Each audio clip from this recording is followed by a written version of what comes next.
The Philippines, an archipelago in Southeast Asia, is characterized by its complex political landscape and socio-economic contrasts. Amidst this backdrop, on June 30th, 2016, Rodrigo Duterte, affectionately known as Digong, ascended to the highest national office, promising change and radical reform.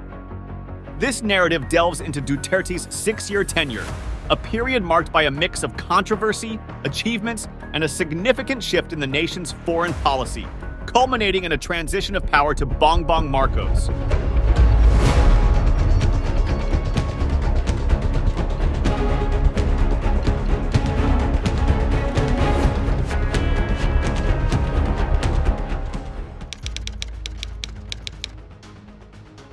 Duterte's administration placed emphasis on combating illegal drugs, fighting crime, accelerating infrastructure development, ensuring domestic and regional peace, and maintaining economic growth. The cornerstone of Duterte's campaign was his formidable leadership, underlined by a commitment to rapid progress. Over his 6-year tenure, Duterte launched a plethora of initiatives addressing his nation's systemic issues. While he frequently dominated news headlines, often due to controversies, his determination and agenda remained unwavering. Duterte might have been perceived as blunt and occasionally crude, but he demonstrated political astuteness and a deep connection with the average citizen's sentiments. He was a firm believer in upholding the law, even if it came at the expense of the legal rights of accused criminals. "You cannot compromise with criminals. I am the only remaining card left for the Filipinos to deal with this situation," he once declared. Why was Duterte so adamant about combating crime? The Philippines, marred by poverty, corruption, and a sluggish judicial system, witnessed rampant criminal activities such as smuggling, drug trade, human trafficking, gambling, and money laundering. A public opinion survey before 2016 revealed that crime was third on the list of concerns, trailing only unemployment and food prices. There are things which you have to do because you have to do it. You have to run after criminals. You have to run against those who are trafficking with drugs. And of late, trafficking of human beings. Soon after taking office, Duterte spearheaded a relentless crusade against drugs. This strongman's tactics ruffled many feathers as he declared a merciless war on drug dealers and users. "We will eliminate drug lords once and for all," he proclaimed. Papatayin talaga sila. Yan ang totoo. Let it be announced, Lord. Criminality, illegal substance, they were never a national concern before Duterte. His war on drugs was a double-edged sword. It drew accolades for its results and harsh criticism for its methods. Despite severe censure from human rights groups, Duterte stood firm. By June 2018, a Pulse Asia survey indicated that 69% of Filipinos regarded the drug war as Duterte's most significant achievement. However, this crusade was not without consequences, notably on prison populations and drug-related public health issues. But drugs weren't Duterte's only challenge. Rising unrest in the South and China's burgeoning influence required strategic interventions. Before we dive deeper, consider joining our creative journey on Patreon. Your support amplifies our mission to deliver top-notch content. Now, let's get back to our discussion. While the war on drugs often overshadowed other issues, Duterte's wider policy implications and his influence on democratic institutions cannot be ignored. Early in his presidency, Marawi witnessed severe clashes between the Filipino army and ISIS-linked militants, leading to a 5-month-long brutal conflict. Following this, Duterte took pivotal steps to ensure peace and reconstruction in the region. You're going to fight. I have to fight every day until this conflict is resolved. Economic stewardship was another feather in Duterte's cap. From launching a microfinance program to implementing reforms that improved the Philippines' ease of doing business rank, Duterte was instrumental in steering the nation toward economic prosperity. Notably, his administration exhibited resilience and adaptability, especially when confronted with natural calamities and the global pandemic. Duterte's vision extended to infrastructure. The Build, Build, Build initiative reflected his ambition.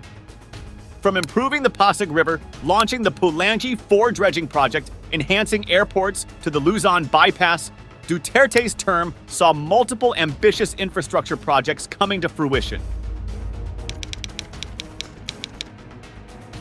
Under Duterte's watch, the Philippines witnessed the inception of over 150 laws.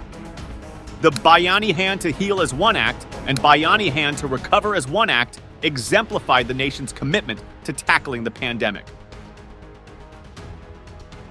Programs like the Balik Scientist and Universal Access to Quality Tertiary Education Act showcased his intent to foster education and scientific development in the nation. In retrospect, Rodrigo Duterte's reign as the Philippines president has etched an indelible mark in the annals of its history. Whether one views his tenure with admiration or skepticism, his impact and legacy remain undeniable. Duterte pursued an independent foreign policy of being friends to all and enemy to none. He took more than 5 years to reposition the Philippines from a strong pro-American stance towards a neutral one. For this martial law and the consequences of martial law and the ramifications of martial law, I and I alone would be responsible. This stance has greatly benefited the Philippines economically and security-wise, even during the COVID-19 pandemic. His independent foreign policy aimed to foster a broader and differentiated set of relationships solely based on Philippine national interests, maximizing the country's autonomy, security, and capital. In September 2016, President Duterte made his international debut at the 28th and 29th ASEAN summits held in Vientiane, Laos. During the closing ceremony of the summits, he accepted the Philippines' chairmanship of ASEAN for 2017 and announced the theme, Partnering for Change, Engaging the World. I invite you to be our dynamic and vibrant partners as we guide ASEAN in 2017. This theme encapsulated the importance of collective efforts by ASEAN member states to bring positive change to the region and engage dialogue partners in the stewardship of regional security, stability, and growth for the benefit of the people in the area. When Duterte came to rule, China's military expansion near the Filipino coast was brewing tensions in the West Philippine Sea. The rapprochement policy towards China pursued by Duterte after becoming president in 2016 is one of his administration's legacies. The Asia-Pacific region is experiencing a shift in power structure with China at the center of it. Duterte's strategic approach to this dynamic was both unique and pragmatic. Duterte's mercurial personality and aggressive tirades on the Philippines' long-standing Western allies like the United States and the European Union, and his efforts to forge closer ties with China and Russia have significantly altered the country's political and diplomatic landscape. His relationships with countries extended to include other nations beyond traditional allies, which led to various collaborations. We will eliminate the drug lords once and for all. The Duterte administration's foreign policy aimed to bring about significant changes in the Philippines and Middle Eastern relations, encompassing a wide range of mutual benefits. Succeeding Rodrigo Duterte, Bongbong Marcos became the 17th president of the Philippines in June 2022. The differences in their governance styles and approaches to international relations are stark, with Marcos showing a contrasting approach to diplomatic ties. Marcos's attempts to redefine the Philippines' foreign policy while remembering the past signify a thoughtful approach to international diplomacy. the political trajectory of the Philippines under Rodrigo Duterte was nothing short of transformative. While his methods were often polarizing, the weight of his impact is undeniable. His assertive domestic policies, coupled with a recalibrated foreign stance, carved out a distinct space for the Philippines on the global stage. As the baton passed to Bongbong Marcos, the nation finds itself at another crossroads, grappling with the legacy left behind by Duterte and looking ahead to what the future might hold under a new leadership. The journey of the Philippines, through its highs and lows, stands as a testament to its resilience and the unyielding spirit of its people. Thank you for watching. Don't forget to like, comment, and subscribe for more in-depth coverage. Stay informed, and we'll see you in our next video.